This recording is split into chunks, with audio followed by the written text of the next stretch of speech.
L'espèce a survécu aux éruptions volcaniques, aux séismes et à la dérive des plaques continentales.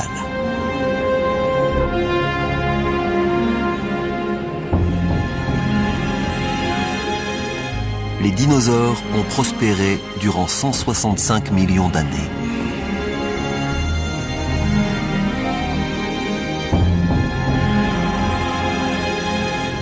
Mais rien n'est invincible.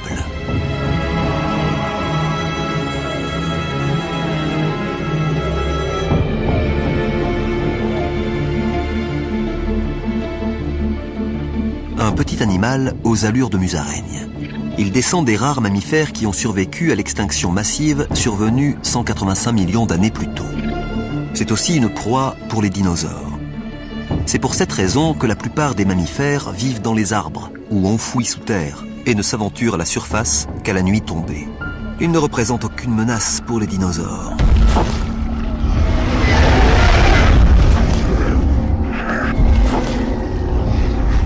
Rien ne peut rivaliser avec la domination de l'espèce.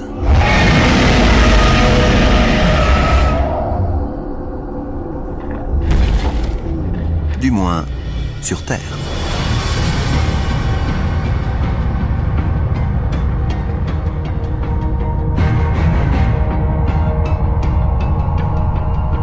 Un morceau de roche gigantesque traverse l'espace.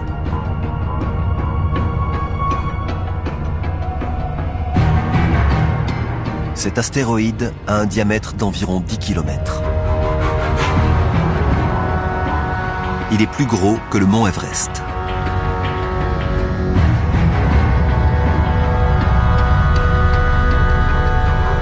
Et il file à 70 000 km/h en direction de la Terre.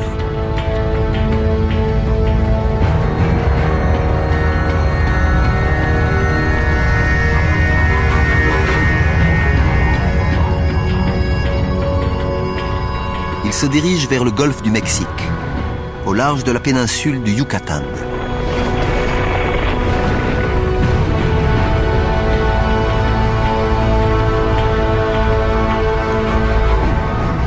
Sa vitesse est telle que nous raterions l'impact le temps d'un battement de cils, à moins que nous ne ralentissions le temps. En une fraction de seconde, le monde va changer pour toujours.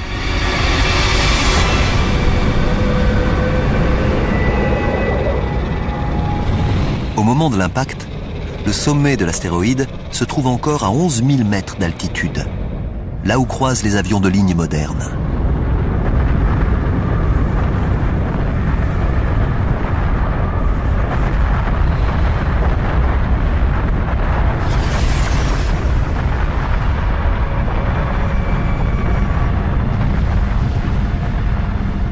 L'astéroïde percute le sol avec une puissance telle qu'il pulvérise tout ce qu'il touche et se vaporise instantanément.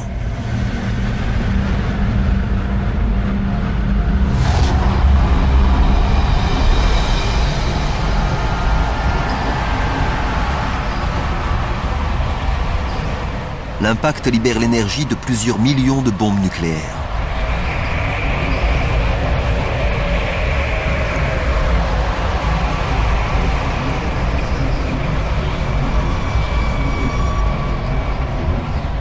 Rien n'est à l'abri, pas même en altitude.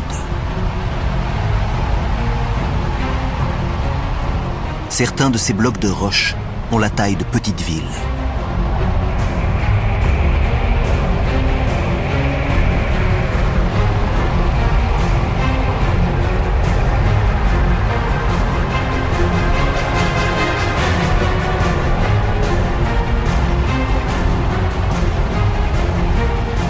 L'onde de choc s'éloigne de la zone d'impact comme les éclats d'un obus.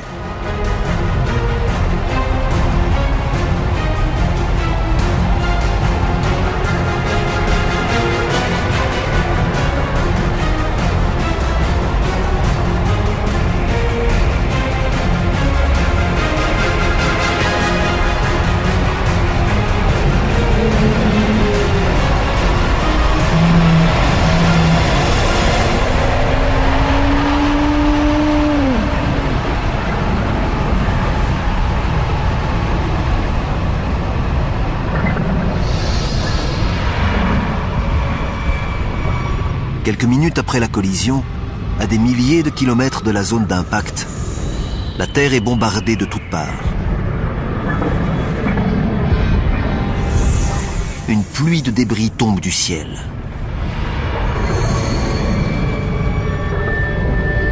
De puissants séismes secouent la planète.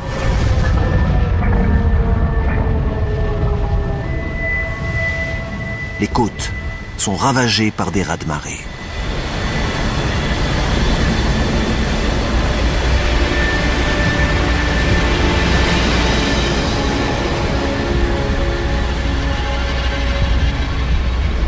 Mais l'assaut ne fait que commencer.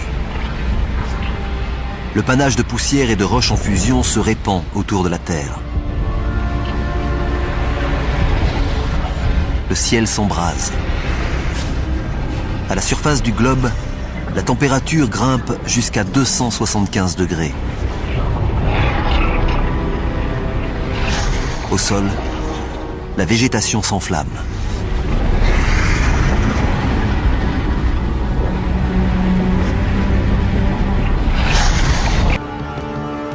Mais son effet le plus dévastateur fut la projection de débris dans l'atmosphère.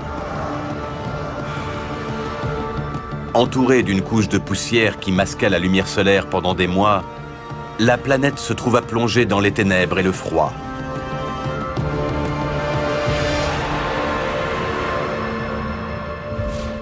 Les animaux survivants durent faire face à des réactions en chaîne dévastatrices.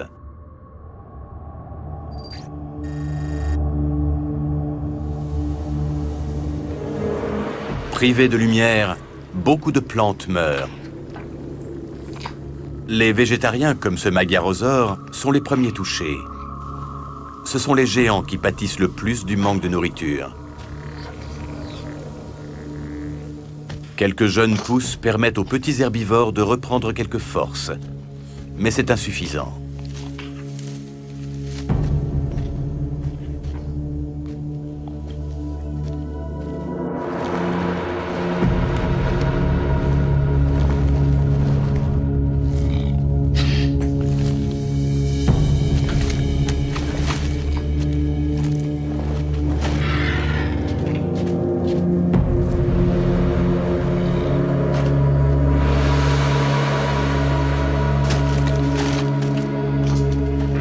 Au début, les charognards s'en sortent plutôt bien. Avec tous ces végétariens morts de faim, ils ont de quoi festoyer.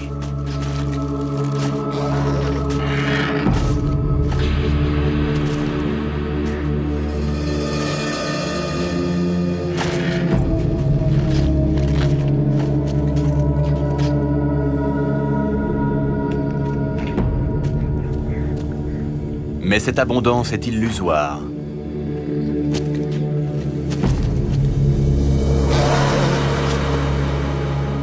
Une fois cette manne épuisée, les charognards s'éteindront à leur tour. L'impact de l'astéroïde a détruit toute la chaîne alimentaire. Et l'extinction ne frappe pas seulement les dinosaures, mais toute la vie sur Terre. Plus de 60% des espèces sont balayées de la surface du globe.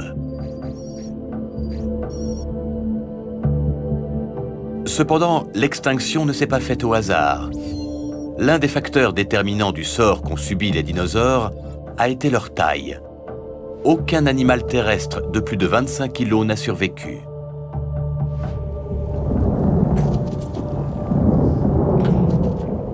Il n'y avait plus assez de nourriture pour alimenter les géants. L'ironie du sort veut que ce qui a fait le succès des dinosaures a également causé leur perte.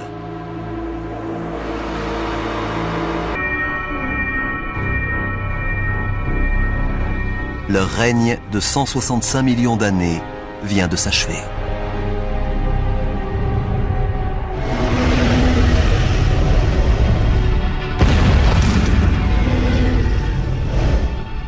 Mais la disparition des dinosaures représente une opportunité pour une autre espèce, les mammifères.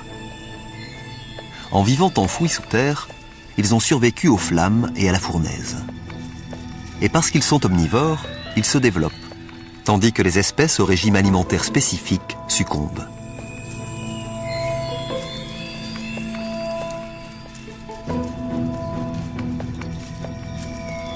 Ce sont les héritiers improbables de la couronne des dinosaures.